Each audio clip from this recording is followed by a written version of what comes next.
Olá a todos! Bom, é um prazer estar com vocês hoje, no segundo simpósio brasileiro sobre cidade, paisagem e natureza. E meu nome é Camila Gomes Santana, sou professora de Arquitetura da Paisagem do curso de Arquitetura e Urbanismo na Universidade Federal de Goiás, campus Goiás. Queria agradecer muito pela oportunidade de estar aqui hoje, em especial a Associação de Amigos da Natureza da Alta Paulista, ANAP, e o Programa de Pós-Graduação em Arquitetura e Urbanismo da Faculdade de Arquitetura e Artes e Comunicação da Unesp. Bom, vou começar compartilhando a minha tela. Bom, a cidade é infraestrutura, é paisagem e é verde. Vamos lá. Bom, e a cidade? Falando sobre cidade, nessa ocupação, né, do solo que a gente teve, que originou as cidades, a gente muitas vezes, né, o planejamento urbano, ele desconsiderou a natureza daquele lugar, como aquele lugar era composto em termos de vegetação, de solo, né, e acabou muitas vezes ocupando os vales, velando os corpos d'água, né, movimentando muito o solo, né? E também desmatando, né? Então, como impacto disso, a gente vai ter, né? Desmoronamentos, enchentes, né? Impactos socioambientais que só tem se asseverado com o advento das mudanças climáticas e que nos traz grandes desafios, né? Então, eu trago aqui a imagem, a urbanização está nos matando, dizendo assim que essa urbanização nem sempre considerou a natureza e isso só vem causando mais problemas. E agora, com as mudanças climáticas, a gente tem que repensar esse tipo de ocupação, porque as mudanças climáticas nos pedem uma maior resiliência ecológica, né? Uma maior resiliência social, tentar combater a perda de biodiversidade, né, dos últimos anos, enfim. E aí, eu gosto muito na leitura, né, de pensar um livro que é muito importante, é o Jardim de Granito, A Natureza no Desenho das Cidades, que foi elaborado pela Anne Speer, que é uma professora, né, da University of Pennsylvania, e que escreveu esse livro tentando retratar um pouquinho essa nossa ocupação, né, a construção das cidades, que nem sempre considera a natureza daquele lugar. E aí tem um trecho que eu gosto muito, que ela vai falar assim: no presente não está apenas o pesadelo do que a cidade pode se tornar, se as tendências atuais continuarem, mas também o sonho do que a cidade poderia ser. E aí ela vai falar que existem duas cidades. E aí ela diz que a cidade que a gente está vivendo nos dias de hoje é a cidade infernal, né? Eu acho extremamente atual. Recentemente fizeram um congresso, acho que em 2014, para comemorar os 30 anos do livro dela, e o que eu achei muito bacana foi que as considerações que ela faz ao longo do livro, elas continuam presentes até os dias de hoje, né? A gente continua precisando ser mais resilientes, a gente precisa aprender a projetar com o antropoceno, entender o que seria isso. E aí ela vai falar para a gente o quê? O inferno dos vivos não é algo que será, se existe, é aquele que já está aqui. O inferno no qual vivemos todos os dias, que estando juntos. Ela usa essa citação do Ítalo Calvino para nos explicar o que seria essa cidade infernal. Existem duas maneiras de não sofrer. A primeira é fácil para a maioria das pessoas: aceitar o inferno e tornar-se parte deste até o ponto de deixar de percebê-lo. A segunda é arriscada e exige atenção e aprendizagem contínuos. Procurar e reconhecer quem e o que no meio do inferno não é inferno e preservá-lo e abrir um espaço. Bom, vamos lá. Mas aí, para a gente pensar, né, nessa segunda opção, então seria o quê? Para a gente procurar e reconhecer quem e o que no meio do inferno não é inferno e preservá-lo e abrir espaço, né? A gente tem que pensar a cidade como infraestrutura. que tem na cidade, né, nessa cidade tão artificializada, tão construída, que pode servir de base para a gente repensar essa forma de ocupar o território e tornar essa cidade mais sustentável, mais resiliente. Acho que a base para isso, eu trago essa imagem, que é muito impactante, é a gente repensar o paradigma do planejamento que vem sendo feito até então, muito baseado em infraestruturas cinzas, né? Muito focadas na mobilidade, e que a gente vê a natureza não como um papel de protagonista, mas um papel muito marginalizado. Então, acho que uma das grandes necessidades, né, para a gente repensar esse paradigma, é entender a cidade como infraestrutura, mas rever essa infraestrutura que a gente considera como base e ter, sim, a paisagem como infraestrutura. E aí, tendo a paisagem como infraestrutura, isso vai nos permitir entender o quê? O que é paisagem? Então, a paisagem como infraestrutura, para um arquiteto paisagista como eu, e até para outros agentes do território, para a gente começar a pensar essa paisagem como infraestrutura, primeiro a gente tem que entender o que é paisagem. Eu sempre gosto de usar o termo do August Tamberg, né, que é um professor que já se aposentou da Escola de Altos Estudos de Paris, e ele falava muito, fui aluna dele, aluna voluntária, e ele falou assim, uma vez me encantou, que a paisagem, ela é feita de características objetivas, né, que são os elementos que compõem essa paisagem, então a morfologia, a vegetação, o clima, né, mas ela também é embrenhada de valores subjetivos. Então, ela é feita dessa junção, dessa simbiose, dessas duas características, né, em que a gente junta esses elementos e tem uma paisagem com toda essa complexidade. E aí, o que é importante? Quando a gente entende a cidade, que ela é infraestrutura, mas que ela é paisagem, a gente vai entender os corpos d'água, todos os elementos que compõem essa paisagem, que estruturam essa paisagem, como base para a gente pensar o desenho desse território. E aí, para tanto, a gente tem que saber ver, planejar, projetar e gerir essa paisagem.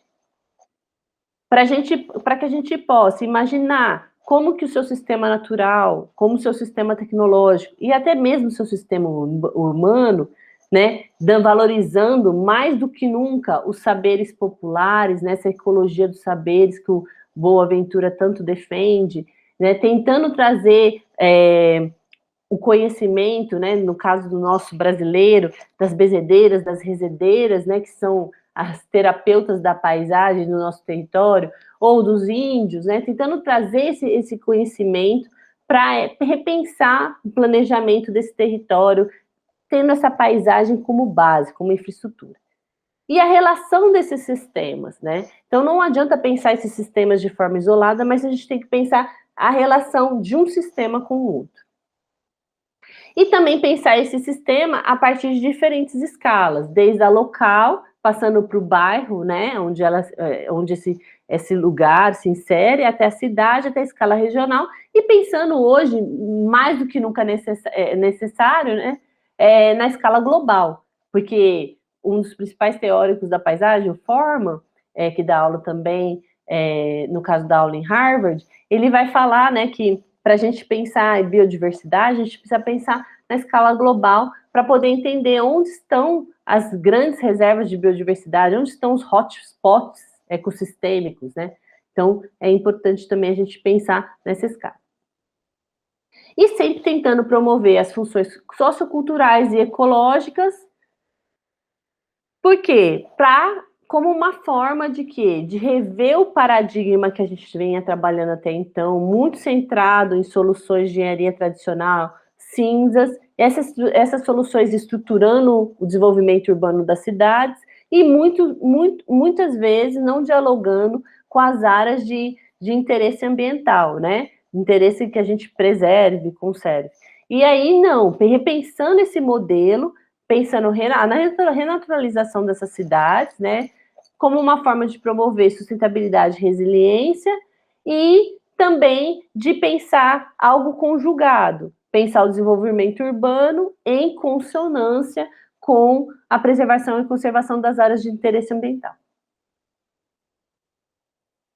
Então, essas paisagens infraestruturais, ela, segundo o Ramon Bonzi, né, eu gosto muito dos textos dele, do doutorado dele, ele vai falar que elas apresentam vantagens em relação às infraestruturas convencionais, realizam mais do que uma função em um mesmo espaço e quase sempre um valor inferior ao custo da infraestrutura convencional.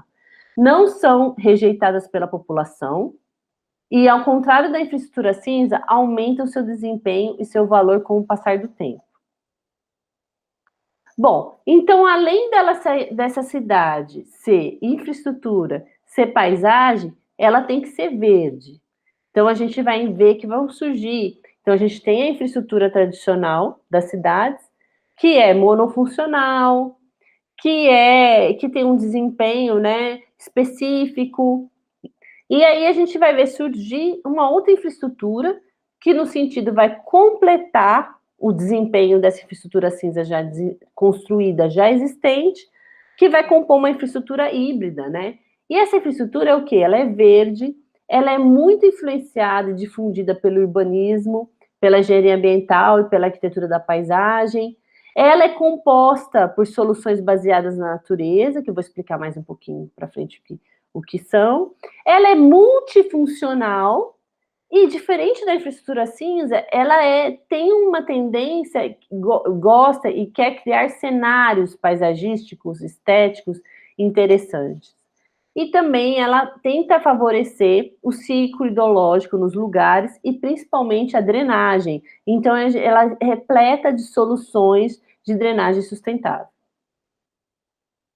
Então, o que seria essa infraestrutura verde que vai substituir, em alguns casos, essa infraestrutura cinza, se não completar o desempenho dessa infraestrutura cinza, onde ela não estiver tendo o desempenho ideal?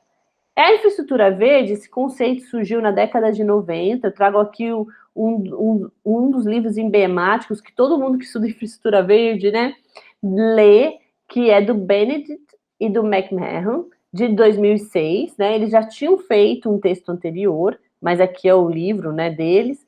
E aí ela vai surgir como uma forma, como eu estava explicando um pouco anteriormente, de pensar o que seria uma urbanização que valorizasse a natureza do lugar. Então, ele vai falar, a infraestrutura verde difere das abordagens convencionais das disciplinas ligadas à conservação da natureza, por defender que a urbanização não precisa ser antagônica à natureza. Então, foi uma forma que eles encontraram de começar a pensar, não se trata apenas de conservar as áreas de interesse ambiental ou urbanizar, mas pensar essas duas coisas de forma conjugada. E aí, quando ela surge em contexto anglo-saxônico, e aí ela vai se chamar Green Infrastructure, ou GI. Então, às vezes, vocês podem estar em algum lugar e as pessoas falarem GI é Green Infrastructure.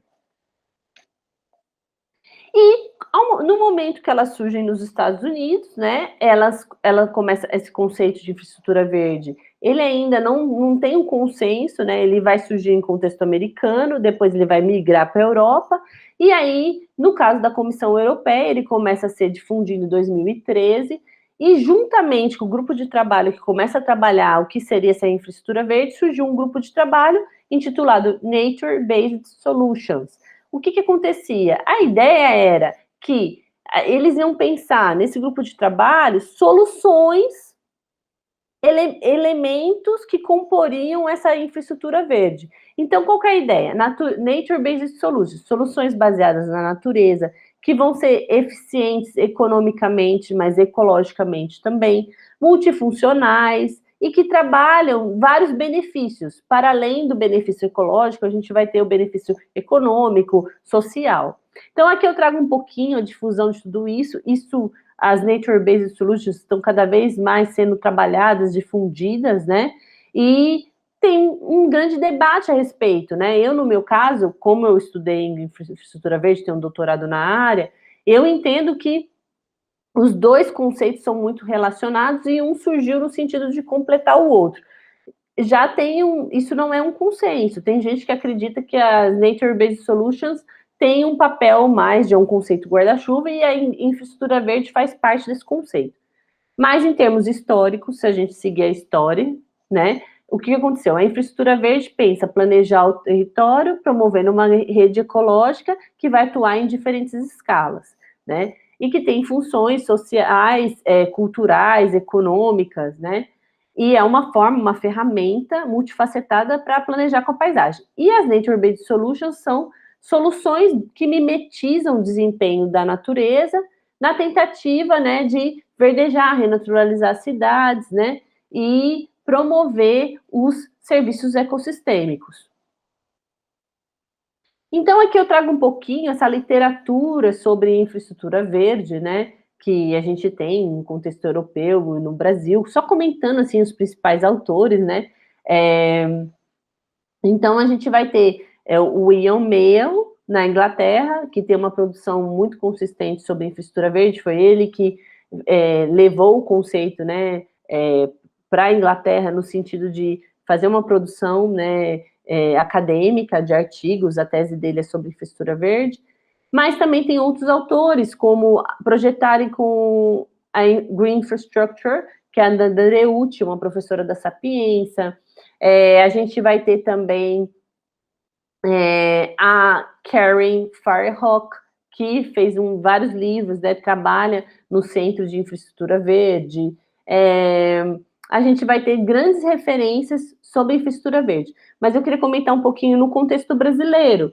Então, no contexto brasileiro, em termos de literatura, a gente tem o livro da Andrea Vasconcelos, Infraestrutura Verde aplicada ao planejamento da ocupação urbana, que é uma referência, né, tem uma revisão literária muito interessante, né? Dá para entender um pouco o estado da arte sobre infraestrutura verde. Também a Cecília Herzog, com Cidade para Todos, também fala um pouquinho sobre isso. Aí a gente vai ter o livro do Newton Becker, organizado pelo Newton Becker, que é professor em Fortaleza, de Arquitetura da Paisagem, e do Paulo Pellegrino, que é professor da FAUSP, que vai falar estratégias para uma infraestrutura verde, também tem uma literatura importante. Mas no ambiente brasileiro, a gente tem vários pesquisadores trabalhando como tema, né? Com o tema. Eu vou citar alguns aqui. Então, a gente tem o Paulo Pellegrini, tem o laboratório dele, o Lab Verde, que tem muita produção nesse sentido, né? Tem até a revista do Lab Verde. A gente vai ter a Maria Assunção, a gente vai ter a Patrícia Sanches, a Adriana Sandré, a gente vai ter a Ivy Haynes, a gente vai ter várias pessoas pesquisando esse tema, Raquel Tardim, Newton Becker, Thaísia também, que tem uma atuação que está no Peru, mas está também organizando coisas sobre infraestrutura verde. Então, quem se interessar pelo tema, eu convido a dar uma olhadinha. Bom, o que eu entendo como infraestrutura verde? Para mim, infraestrutura verde, como eu já mencionei e vou retomar, é uma ferramenta multifacetada para se pensar o planejamento e projeto da paisagem, visando a criação de uma rede de sistemas verdes e azuis no território. Vejam lá, que importante, quando a gente fala em infraestrutura verde, no nosso entendimento, o sistema azul, a rede azul, já está dentro dessa infraestrutura verde. Por quê? Não tem como a gente pensar em vegetação sem pensar na água. São duas coisas muito ligadas. E aí, o que vai envolver esse sistema verde e azul? Vai envolver ação urbana com harmonia com os processos naturais e suas características e vai trabalhar um pouquinho o significado e a percepção de uso estético, cultural e patrimonial. Bom, e aí trabalhando um pouco os princípios da infraestrutura verde, quando a gente fala de infraestrutura verde, a gente trabalha conectividade, então a gente vai trabalhar a rede ecológica, a gente vai entender onde estão as grandes matrizes, né, as grandes unidades de conservação, né, as grandes áreas de interesse ambiental dessa região, e depois a gente vai pensar as conexões que tem entre essas grandes áreas e os parques que a gente tem, praças, né, áreas que também são de interesse ambiental, mas que têm outros usos recreacionais, né, e que servem como pontos de parada, né, para o funcionamento dessa rede ecológica. Então, conectividade física e ecológica, interdisciplinaridade, então tentar reunir diferentes disciplinas. Para a gente trabalhar com infraestrutura verde, a gente tem que trabalhar com diferentes profissionais, e multifuncionalidade, né? Então, pensar como que a gente potencializa os serviços ecossistêmicos, tentando favorecer o máximo de funções possíveis, né? E integrar essa proposta de infraestrutura verde com as infraestruturas cinzas existentes no território. E também um ponto que é fundamental de ser pensado é a questão da participação social. Como envolver os diferentes agentes no desenho dessa infraestrutura verde. E um dos princípios fundamentais que amarra todos esses outros princípios é o princípio da multiscalaridade. Então, como que eu posso atuar desde a escala local, passando pelo bairro, pela cidade, a escala regional e até a global. Então, como que a gente pode, né? Quais os desafios, né, para a gente pensar uma cidade que não seja infernal, mas que seja celestial, como fala Anne Speer, que é a cidade ideal para a gente. A gente tem que enfrentar essa perda de biodiversidade, pensar como ultrapassar, né, os desafios colocados pelas mudanças climáticas, responder ao anseio de natureza, que se torna cada vez mais latente num tempo pandêmico que estamos vivendo, né? Existirá pós-pandemia? Às vezes eu fico me perguntando isso. Então, com a pandemia, a gente viu uma demanda cada vez mais forte por natureza, por estar na natureza, né? Como que a gente pode valorizar o nosso patrimônio material e imaterial, então os nossos saberes populares, e como que a gente pode criar e estimular os espaços públicos de qualidade? Bom, essa é uma pergunta. E tudo isso, para atingir tudo isso, como que a gente vai ter que planejar, projetar com a paisagem contemporaneamente? O princípio básico vai ser juntar a natureza com cultura para pensar hoje o que seria a renaturalização das cidades para construir outras paisagens. Eu insisto nessa questão das outras paisagens, né? Que não se trata da gente tornar a cidade como ela era um tempo atrás, mas que são outras paisagens, paisagens mais engajadas socialmente, paisagens resilientes, né? Paisagens mais justas, né? Mais inclusivas. E como que a infraestrutura verde pode ser uma ferramenta para pensar tudo isso? E aí eu trago aqui para vocês um dos meus estudos de caso, né? Quando eu realizei meu doutorado, eu fiz um doutorado de sanduíche na Inglaterra, mas eu fiz algumas visitas técnicas. Dentre as visitas técnicas que eu fiz uma visita técnica no Politécnico de Madrid, trabalhei com José Farinha, e aí nessa visita técnica eu estudei muito o caso de Vitória Gasteiz, porque o José Farinha participou de alguns workshops em Vitória, e tinha muito material, e ela é considerada, não sei se vocês sabem, a cidade Capital Verde, né, ganhou o prêmio em 2012. O que é esse prêmio? É um prêmio que visa estimular, né, que as cidades que estão movendo esforços no sentido de se tornar mais sustentável, mais resiliente. Então, o que aconteceu, né? Ela tem 45 metros quadrados de zona verde por habitante e é composta em 1/3 por espaços públicos. E aí eu trago aqui para vocês, aqui um pouco o plano de infraestrutura verde de Vitória Gasteiz, é muito interessante, e vou contar um pouquinho dessa experiência, né? Eu fiz ela toda a pé, fiz uma visita técnica, e aí isso aqui é um levantamento e um trabalho que eu já tenho escrito, que acabou que no final eu acabei não colocando no meu doutorado, que é esses estudos de casos da Espanha, e que eu pretendo, depois que eu defendi, foi muito corrido, pandemia e tal, eu pretendo publicar em breve. Então, a gente tinha 2 estudos de caso, que era Barcelona e Vitória Gasteiz. Então, eu vou mostrar um pouquinho desse levantamento que eu tenho de Vitória Gasteiz. Muito brevemente, né? Depois vocês podem aprofundar mais. Mas eu trago, quando a gente pensa em infraestrutura, por que eu trago? Porque Foi um projeto que eu acho que trabalha vários pontos interessantes, né, para a gente pensar, e que procurou pensar a infraestrutura verde na escala regional, que por muitos autores, eu mesmo defendo isso, é a ideal para a gente pensar um planejamento da paisagem de forma integrada, que valorize, né, as redes ecológicas. Então, eu trago aqui, só para vocês terem uma noção, é, ela se insere na biorregião de Ávala Central, né? E aí eu trago essas cores diferentes que vocês veem no lado direito, são as redes, né, de espaços naturais protegidos. Você vai ter a rede ecológica europeia Natura, que é de 2000. Depois você vai ter um convênio de Ramsar, que é muito famoso, que é das áreas úmidas, né? Depois você vai ter também essa coisa de você promover no contexto da Convenção Europeia da Paisagem, né?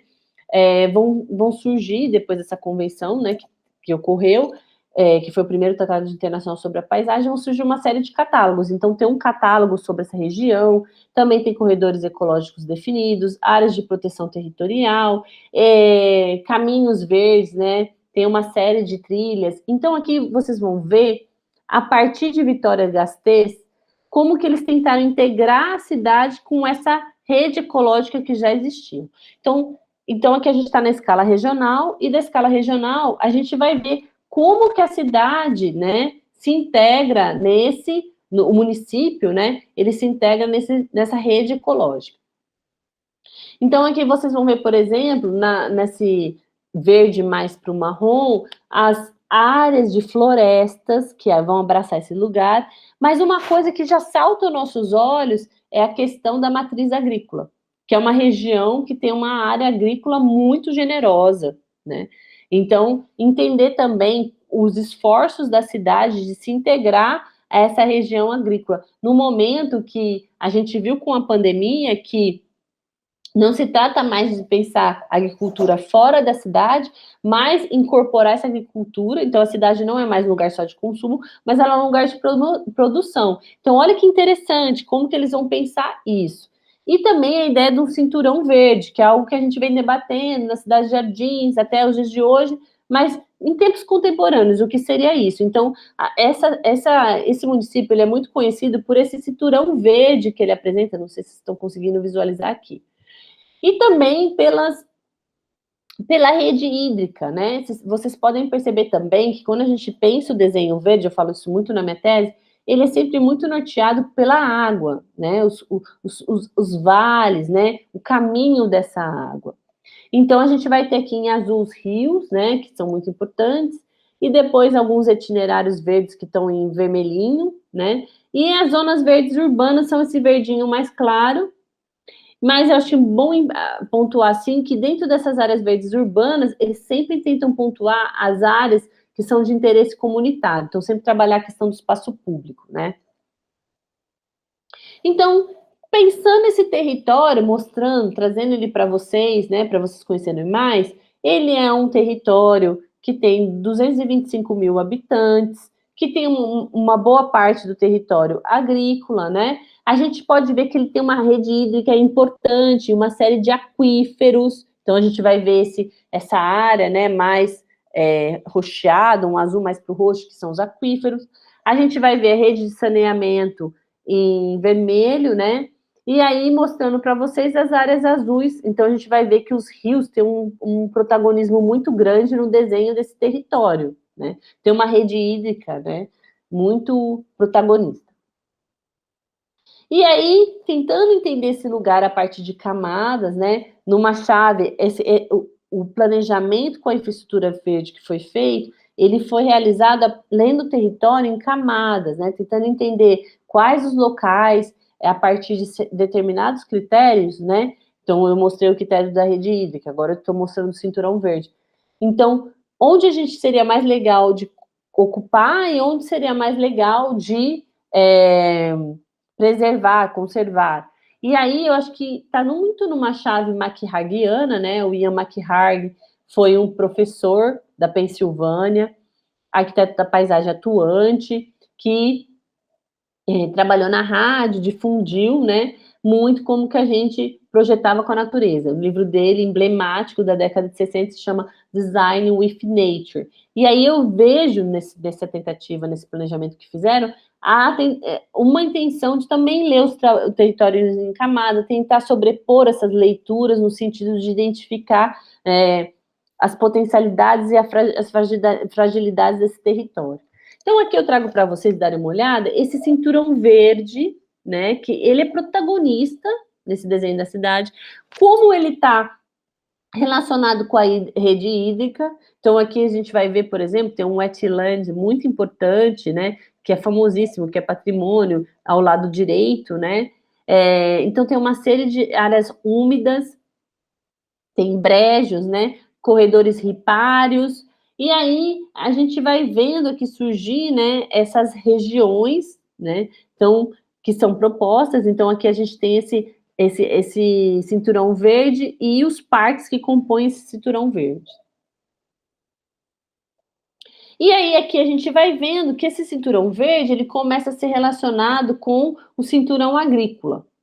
Então, essas áreas em amarelo, vocês podem perceber a presença desse cinturão agrícola.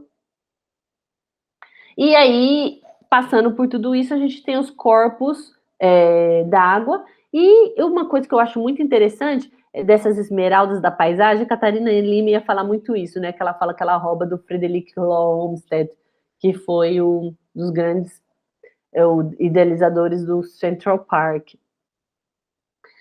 Isso tudo se relaciona com o sistema de espaços livres que a gente tem dentro do território de Vitória-Gasteiz. Então, a gente vê esse sistema aparecendo aqui, né? Essas áreas verdes urbanas. E aí, dentro disso, eles começaram a pensar. Então, a gente tem o cinturão verde, a gente tem as áreas agrícolas, né? A gente tem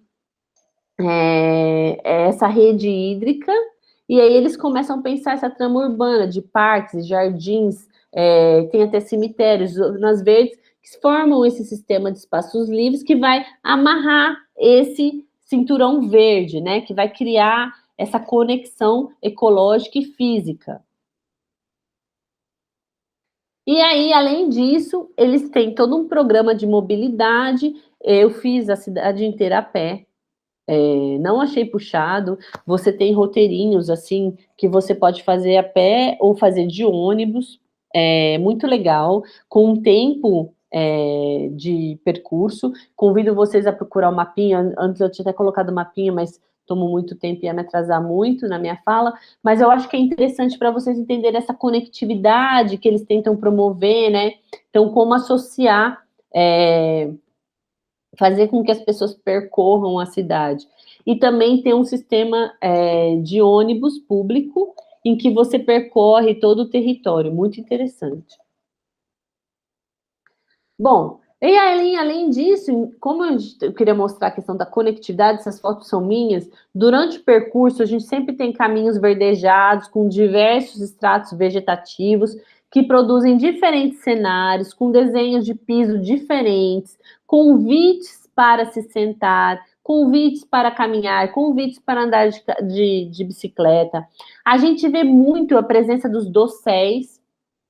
Então, a gente vê as copas das artes se encontrando, aquela luz filtrada, mas a gente também vê a presença de arbustos, de herbáceas, de gramíneas, muito convidativas, muito, muito convidativas. Então, eu trago essa imagem aqui, falando assim, que eles trabalharam, um ponto que eu acho fundamental, é que eles trabalharam não só o parar, que são os espaços públicos, mas o caminhar, o percorrer, né? Os walkingscapes, como o Francesco Carreri falava, né? Os caminhos, né? Essa coisa de você se perder na cidade, caminhar e ir descobrindo esses cenários paisagísticos. Desculpem. E aqui eu vou trazer só para vocês entenderem como eles associam isso à promoção da rede ecológica. A rede ecológica, como eu mencionei anteriormente, ela é composta por matrizes, que são as unidades de conservação, se a gente pudesse traduzir assim para uma linguagem mais recorrente nossa, que são as áreas de interesse ambiental permanente, né? Assim, que são as mais importantes. E aí eles vão pensar a conexão dessas áreas, a proteção dessas áreas.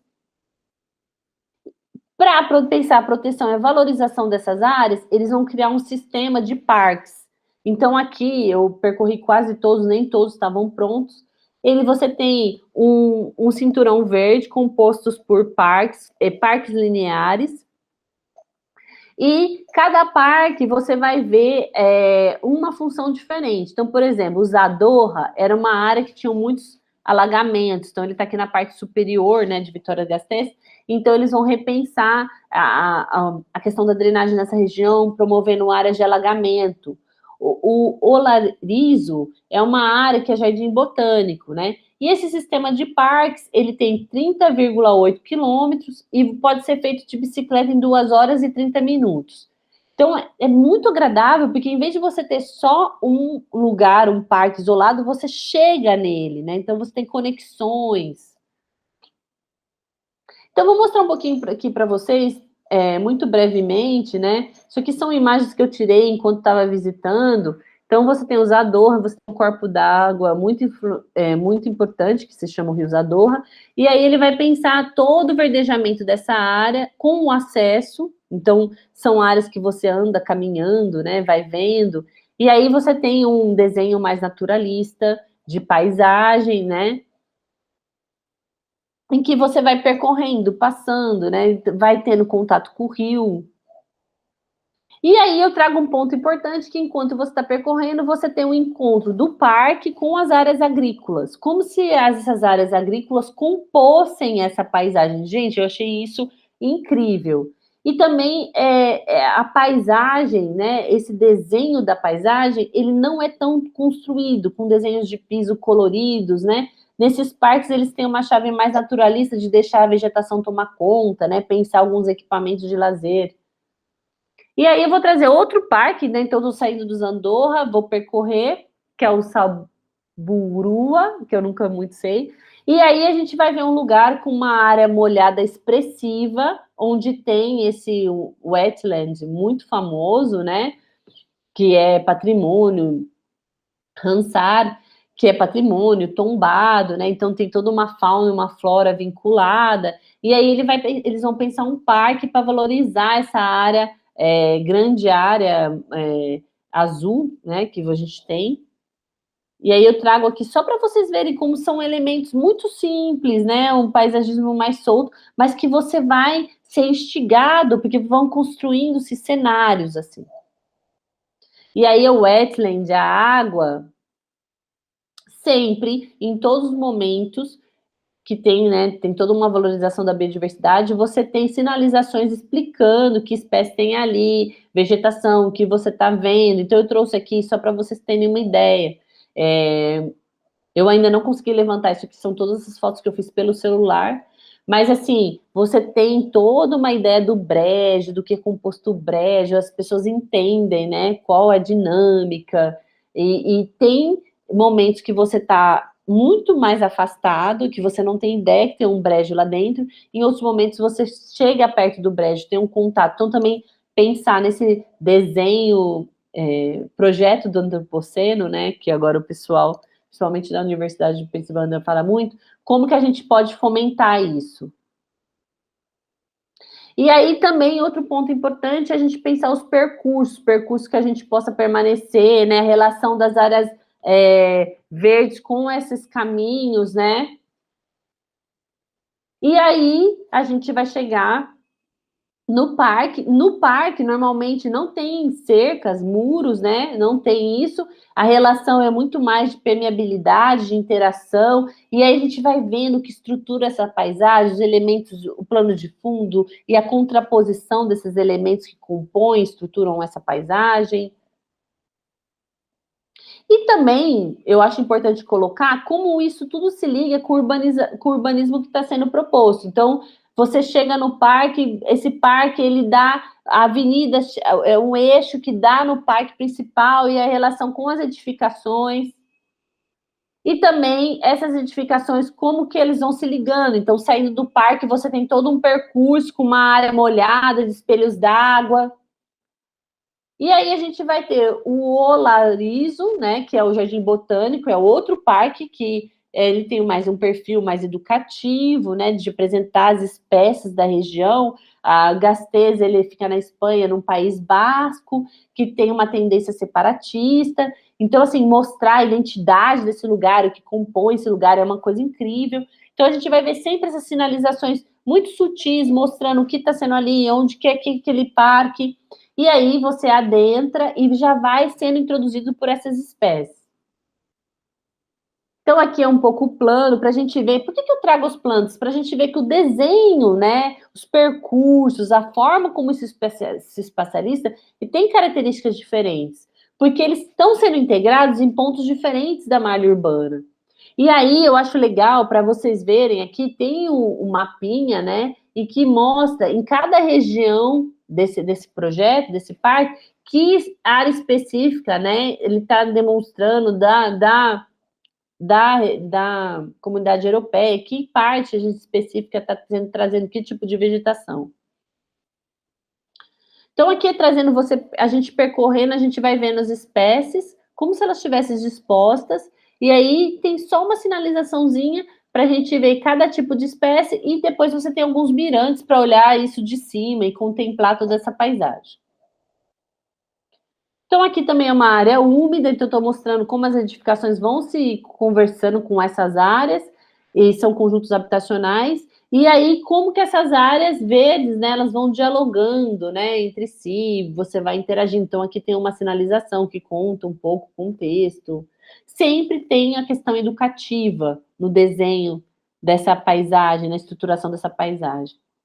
Então, a paisagem não só com uma função ecológica, né, mas com uma função pedagógica, né, muito importante. Então, a cidade, ela é infraestrutura, ela é paisagem, ela é verde, ela é educativa e ela é comestível, ela é produtiva, né, acho muito interessante.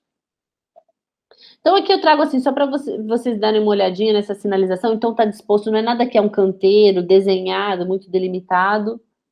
E aí os percursos, né? As pessoas passeando, então tem hora que você tem a vegetação mais adensada, tem hora que não. Você tem diferentes relações da vegetação, tanto em termos horizontais, quanto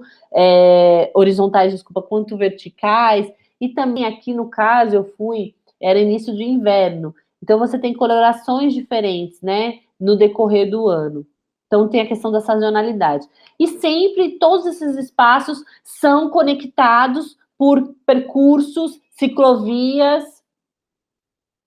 e também esses parques, né? Tem a questão da vegetação, que é muito protagonista, que ela é muito importante. E aqui eu vou mostrar um outro parque, que é o Sabolgono, né? Perdão, Sabolgana, e que também compõe esse anel verde, e que ele também é um parque muito importante, porque ele está entre, né, essas áreas agrícolas, como se fosse algo que conectasse essas áreas, né? Então, tem um corredor ecológico que passa por entre essas áreas. Então, aqui estão os percursos, os caminhos, e essas áreas verdes interagindo com esses caminhos, e você tem a relação dessas áreas verdes com essas áreas agrícolas. E aí, para fechar, eu queria falar o seguinte para vocês. Então, a gente viu nesse projeto, né, o quanto é importante a gente pensar essa rede de infraestrutura verde, né? E vou dizer um pouquinho que isso é uma das grandes chaves para a gente pensar a cidade celestial, que é uma cidade que ela é infraestrutura, como eu mencionei, ela é paisagem, ela é verde, ela é comestível, ela é educativa. Então, a cidade celestial, como vai falar Speer no livro dela, não é uma fantasia utópica, é uma realidade exequível. É necessário apenas reconhecer o que é bom no presente e fomentá-lo, adaptar modelos bem-sucedidos já forjados por cidades do passado ou do presente e desenvolver novos. O reconhecimento de que a cidade é parte da natureza deve inspirar novas políticas e revivar as antigas, levar à formação de novas instituições e alimentar novas pesquisas, as quais devem refletir-se na forma física da cidade. Isso acontecerá apenas através de esforços coordenados de todos aqueles que estudam e modelam a cidade. As autoridades públicas e legisladores, instituições e corporações privadas, profissionais do planejamento e do projeto, cientistas sociais e naturais, e cada cidadão individual.